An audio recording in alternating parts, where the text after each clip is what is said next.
Alright guys, this is Zach with Nold Family Horsemanship.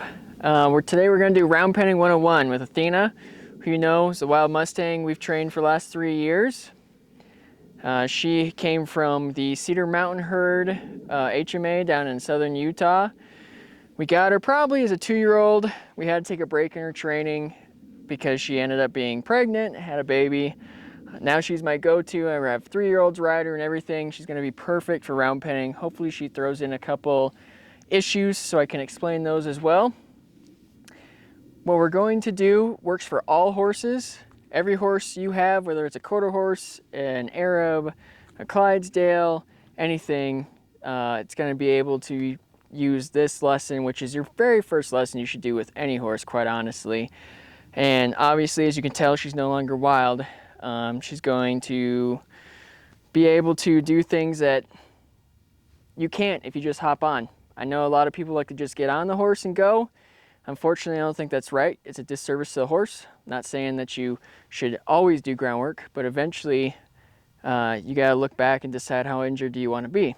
So anyway, with that, I'm going to explain the 4 phases of pressure. So with horses, they respond to pressure. Just like in the wild, they move each other away with pinning their ears, different body language, kicking out at them. Even some of the angles of their head and their body will push each other away, and that's how they establish dominance. So that's what they understand.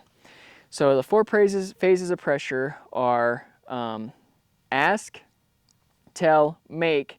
Then the final and 4th phase of pressure is going to be something very aggressive, but they can differentiate. So for instance, with her, she'll probably only need the 1st or 2nd phase of pressure. I'll show you all 4 of them in regards to round penning and tell you what each one is. The 1st phase is going to be pointing your finger up to the left or to the right, just like so. And all you're going to do is square yourself up with the horse and point. The 2nd phase is going to be clucking. So you're going to point and you're going to cluck. And then that should tell the horse to go, and you have to be facing her.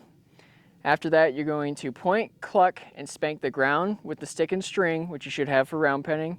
Finally, you're going to point, cluck, and smack the rear end of the horse if needed.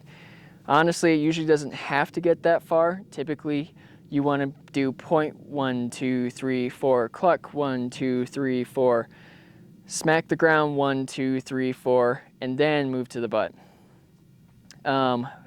Another thing to remember is you need to be right behind her drive line. So her drive line is going to be her shoulder. When she's going to the left, my belly button is going to be behind that left front leg or the shoulder. If you get in front of it, she's probably going to stop. If you get too far back, she's going to just be sprinting around. So you got to make sure you're kind of glued to it and following her around with it, even if you're going to be stationary. Same thing going to the right. So what I'm going to have her do first, I'm going to have her go left, then right. I'm going to ask for a constant pace and direction and explain some things along the way, and then we'll do change directions, and any disrespect issues that I see, I'll try to explain them to you, okay? So the first thing you do is you're going to square up your horse, like so. I'm looking at her, she's looking at me, she knows something's coming. I'm going to point, she's already moving away from me. I'm going to cluck, I'm going to smack the ground, she's not moving fast enough, I want her to trot. I'm going to just let her go. So she's going to trot around right here. She's a pro at this. She wants to avoid that muddy area, bring her shoulder into me. So what she just did was bring her shoulder towards me, which is a sign of disrespect or laziness. I don't want her to be lazy. So I want her out on the edge of the circle, which means I'm going to smack my stick and string towards that shoulder to keep her out. The minute that she decides she's going to stay out there better, I'm going to reward her. So horses learn from the reward, not from the pressure. So she keeps dropping that shoulder in front of me. I'm going to do it right about here. I'm going to keep her out there until she figures out that she needs to do it herself. She picked up the canter on her own, which is fine. It's not what I was asking for, but I'm not going to punish it. So she did well that time. I'm going to step to left and back up, and then she's going to stop just like so and look at me. So she's licking her lips, blinking her eyes, moving her ears, getting soft. She's not quite squared up in the feet. She's taking a deep breath out. She's lowering her head. These are signs that she is comprehending what I'm saying and understanding it and making a mental change. That's what you're looking for. You can have her blitz around all day. If she doesn't make that mental change, it means absolutely nothing. So I heard a horseman a while ago say the only thing you got to be better than is yesterday. So with a horse, you're looking for that much each and every day. So she walked up to me, which is a good problem to have with any horse. It means they feel safe with you. This is where they want to rest. This is where they're comfortable. When you're first training, this is exactly what you want. A horse that'll just come up to you and hang out with you. So I'm going to send her to the right. Do the same thing. I'm looking at her, belly button pointing right at her, shoulders pulled back. I'm going to point. She's already moving away. This is phase one. I'm going to cluck. Don't even have to. She picked up the trot like I wanted. And the only reason she did that is because of all the training and practice we've done before. So my belly button staying on her shoulder. See how she's kind of being lazy, cutting the circle in half. So I'm going to point. I'm going to cluck. Don't even have to cluck. So that was a little bit better, but she's still dropping in this corner because she's being lazy. So I'm going to point. I'm going to cluck. I'm going to keep her on the outside. That time she did better, so I'm going to see if she'll do it herself this time. So I'm going to let her go. She keeps going. She did much better there, so I'm going to step in front, take a couple steps back, and let her turn and face me. So as you can tell, she's lowering her head, licking her lips. She knows the game, but it doesn't matter. If you want to go back to round penning after you've been riding for a few years and you haven't done it, you'll find that it's a good way to tune them up a little bit.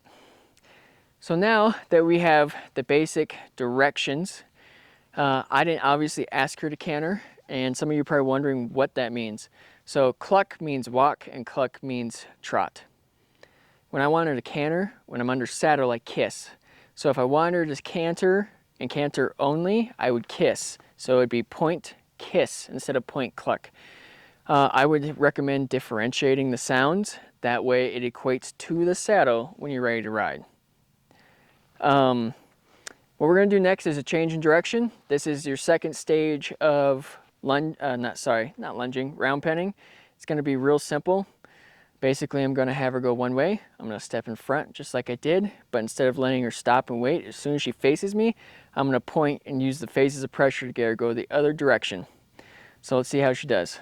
So I'm going to look at her again, point, cluck. I'm going to expect a little bit more because I can.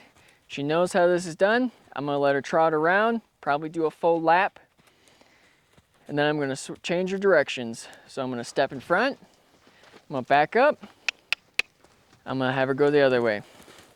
So it's literally that simple. When you're first doing this, what you need to focus on is direction at the pace you want, whether it's the walk, the trot, or the canter. Have them do 1 lap the first day, then 2 laps the second day, 3 laps, and if you got to break it down to half laps, do so. After you get that good for a few days, I want you to do it where you work on direction changes. So direction changes. She needs to turn away from you, which means that when she turns directions, she doesn't drop her shoulder and run into you. She did what she just did, which is pick herself up and spin on her back end and turn around. If she's not doing this, same concept with dropping her shoulder, smack the stick and string towards that shoulder as she turns, and they will figure it out. So I'm going to step, back up, point, and she goes right across. So this is what you're looking for. This is the finished product as far as changing directions goes. She didn't do anything disrespectful overtly, and so I know you guys are going to run into it with your horses, so I'm going to explain it to you. I got this from Clint Anderson and Buck Brannaman. Basically, if a horse decides when you want to turn it or change it directions, it doesn't want to look at you, you're trying to stop it. Let's say it turns away into the fence and faces its rear end towards you. That means that the horse is being disrespectful. It wants you to move away from it. Some of it could be scared, but we want them to not act like prey animals. So we want them to think, not act scared, just like we can't act like predators. We're trying to build that bond. You got a couple options. Do not punish the horse or hurt the horse in any way, shape, or form. But what you're gonna do is if she turned her butt, for instance, to me from that way, and I'm trying to turn her left, and she did turn left but turned her butt, I'm either going to sprint all the way across here, smacking the ground, which creates a ton of pressure, getting her to go the other way. And if she turns her butt again, I'm going to keep doing it until she faces me, and then I'm going to stop. We're going to relax and just let her go. If you don't want to do that much running, another method is, let's say you turn to the left, she goes left, and instead of running across, you actually just chase her, give the ground 2 or 3 good hard smacks, then let her go, then turn her again. If she turns into you that time, after she turns, immediately stop and reward her. These are the methods I like to use. Sometimes you might have to get a little bit, I would say, tools in the toolbox, because there are some horses that they won't necessarily turn into the fence, but they won't turn towards you either. So you kind of got to walk the fence line and get them to understand they need to turn away from you, and eventually that should equate to everything else. If you like this round penning video and you look forward to watching more videos about groundwork techniques to train any horse, especially wild Mustangs, make sure you subscribe at Nold Family Horsemanship and share the link. Thanks guys, have a good day.